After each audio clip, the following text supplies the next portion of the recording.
चारित्र्याच्या संशयातून बारामतीतील दत्तोबाची वाडी येथील विवाहित महिलेचा नुकताच कर्नाटक राज्यातील कुलबर्गी या ठिकाणी गळ्यावर धारदार शस्त्राने वार करत निर्गुण खून झाल्याची धक्कादायक घटना घडली होती। बारामतीहून गाणगापूर येथे देवदर्शनाला जाण्याच्या बहाण्याने आरोपी पती अक्षय जाधव याने मृत पत्नी शैला जाधवला 25 मार्चला सोबत नेले। चारित्र्याच्या संशयातून तिला निर्गुण धारदार शस्त्राने खून केला। या प्रकरणी मृत महिलेची आत्या तसेच आई वडील यांनी बारामतीत पुढे येत संपूर्ण घटनेबाबत गंभीर खुलासा केला आहे। आमच्या मुलीला आरोपी पती वेळोवेळी पैशाच्या कारणावरून मारहाण करत होता।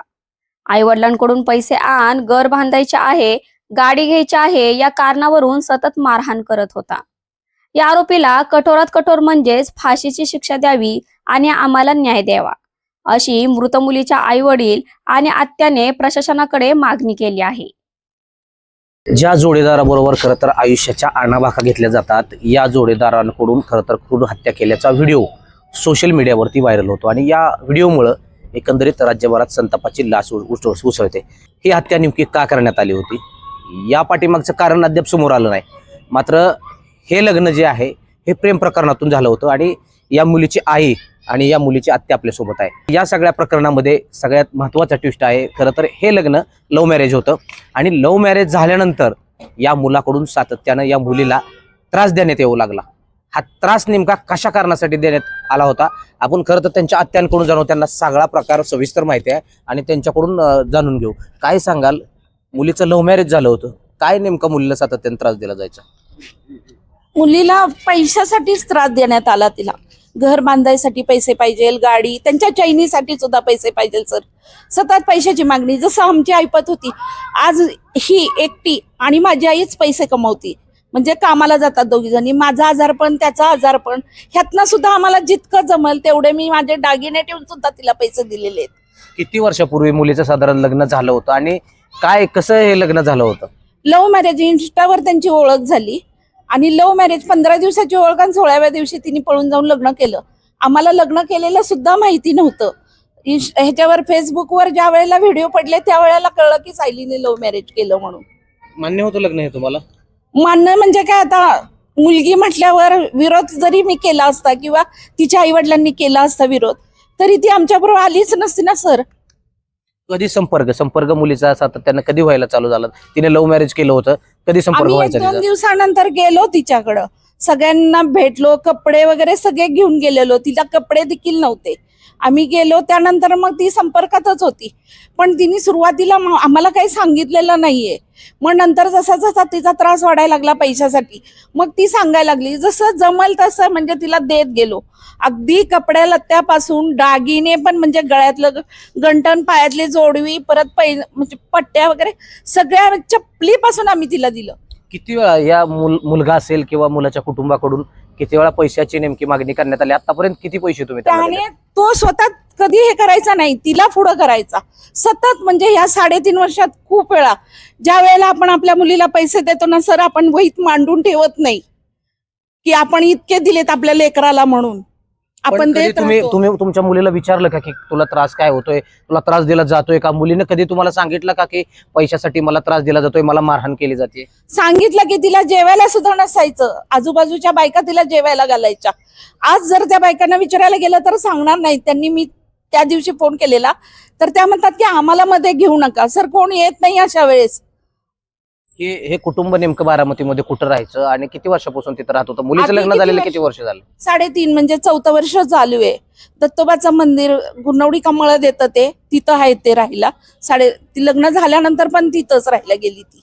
लग्न झाल्यानंतर मुलीला मारहाण केल्यानंतर मुलगी तुमच्या संपर्कात आली होती का? तिने सांगितलं काय तुम्हाला नेमकी का मारहाण केली जाते? पैशासाठी ती बऱ्याच वेळा आलेली आहे। पैसे नसताना सुद्धा, म्हणजे आम्ही 200 रुपये सुद्धा तिला पाठवलेले आहेत येण्यासाठी। आल्यानंतर ना ती रडायची की मला पैशासाठी मारतो, व्यवस्थित खायला देत नाही, असं बऱ्याचदा तिने सांगितलेलं आहे। मी तिला एवढं पण म्हटलं की आपण तक्रार देऊयात, म्हणजे कुठंतरी त्याला आळा बसेल। तर ती मला म्हणायला लागली, मी तक्रार जर दिली तू तर मला तो जास्त त्रास करेल। खरं तर या जो मुलगा आहे त्या मुलाने त्या मुलीचा अत्यंत क्रूरपणे खून केला। या सगळ्या प्रकरणाचा कुठेतरी कट त्यांनी घातला होता आणि म्हणून ते देवदर्शनाला गेले होते अशी चर्चा आहे। काय नेमकं तुम्हाला यामधलं काय माहिती आहे? आदल्या दिवशीच ती आलेली, बुधवारी आली आणि गुरुवारी 4 वाजता ते घेऊन गेले. पण त्याने कबूल केलं की मी तिला प्लॅनिंगने मारलं.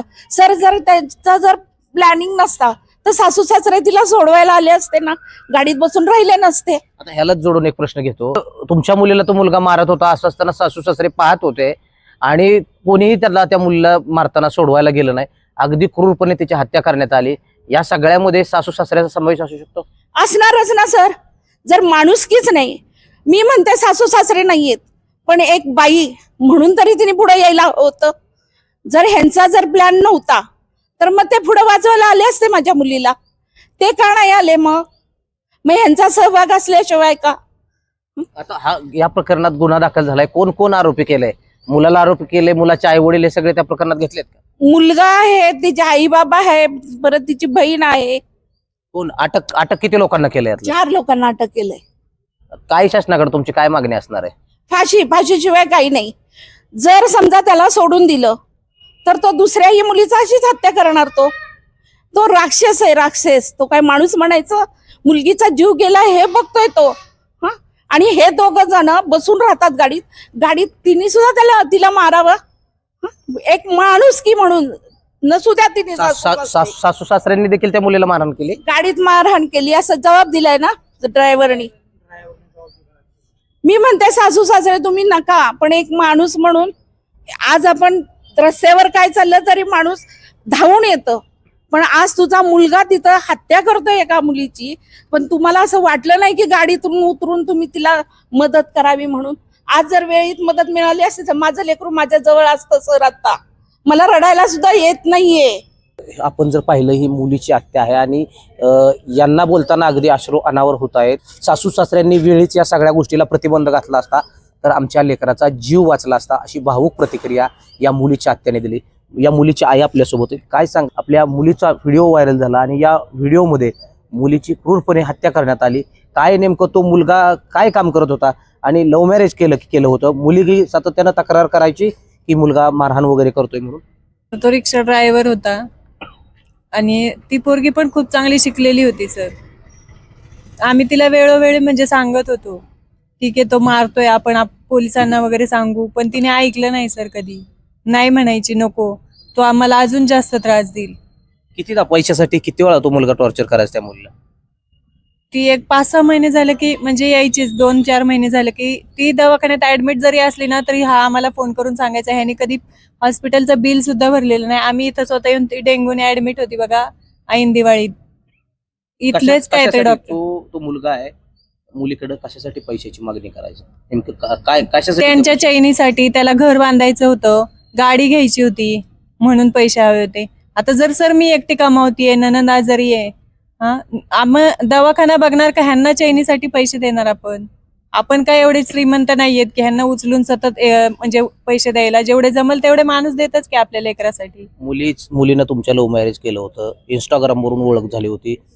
मुलगी आल्यानंतर मुलीला कधी समजवण्याचा प्रयत्न केला होता की बाबा तू आता लव्ह मॅरेज केलंय, तू काहीतरी पुन्हा एकदा विचार कर, या सगळ्या गोष्टीपासून अलिप्त हो, असं काही बोलणं झालं होतं? सर बऱ्याच वेळा मी तिला सांगायचे, तू स्वतःच्या पायावर उभी राहा, बास आता. म्हणजे त्या जुन्या ह्याच्यामध्ये तू राहू नकोस, जे की जगाचा विचार करणं वगैरे हेच काही हे नाहीये. कुणी काही येत नाही. आता तिचा जीव गेला, कोणतरी आता हे करतंय का? त्या मुलीचा जो व्हिडिओ व्हायरल झाला, या व्हिडिओमध्ये नवरा तिला क्रूरपणे मारतोय आणि सासू सासरे पाहताना दिसत आहेत. या सगळ्या गोष्टीला सासू सासरे देखील तितकेच जबाबदार असं वाटतंय तुम्हाला? आहे ना सर. आज जर त्यांची मुलगी असती तर त्यांनी असं बघत उभे राहिले असते का? गेलेच असते ना मधी. आज आमचं लेकरू होतं म्हणून त्यांनी असं केलं. हीच वेळ जर त्यांच्या लेकरावर असते तर असं कधीच, म्हणजे आम्ही दुसऱ्याचा जीव वाचवतो पण असं कधीच म्हणजे नाही जमत. शासनाकडे काय मागणी असणार आहे तुमच्या? आज तुमच्या पोटचा गोळा गेलाय, काय मागणी शासनाकडे? त्याला फाशीच व्हावी, त्याच्या आई वडिलांना तर सोडूच नाही त्यांनी. हे प्रकरण जर आपण पाहिलं तर हे प्रकरण संपूर्ण राज्याने पाहिलं आहे. या प्रकरणामध्ये महत्वाच्या काही गोष्टी त्या ठिकाणी बाहेर आलेल्या आहेत. या मुलीनं इंस्टाग्रामवर ओळख त्या ठिकाणी त्या मुलाशी झाली होती. यानंतर 15व्या दिवसानंतर ओळख झाल्यानंतर 16व्या दिवशी लग्न केलं. मात्र लव्ह मॅरेज करताना मुलीने देखील मुलगा नेमका काय करतोय, आर्थिकदृष्ट्या तो सक्षम आहे का, हे देखील मुलीने पाहिलं पाहिजे. प्रेम म्हणजे आयुष्य नसतं, त्यामुळे मुलीने देखील लव्ह मॅरेज करताना या सगळ्या गोष्टीचा सारासार विचार करून त्या ठिकाणी लग्न केलं पाहिजे. ह्या आईवडिलांचा नेमका काय दोष आहे? ज्या आईवडिलांनी त्या मुलीला जन्म दिला, पोटचा मोठा गोळा केला आणि वाढवलं त्याला आणि त्यानंतर या मुलीनं स्वतः लव्ह मॅरेज केलं.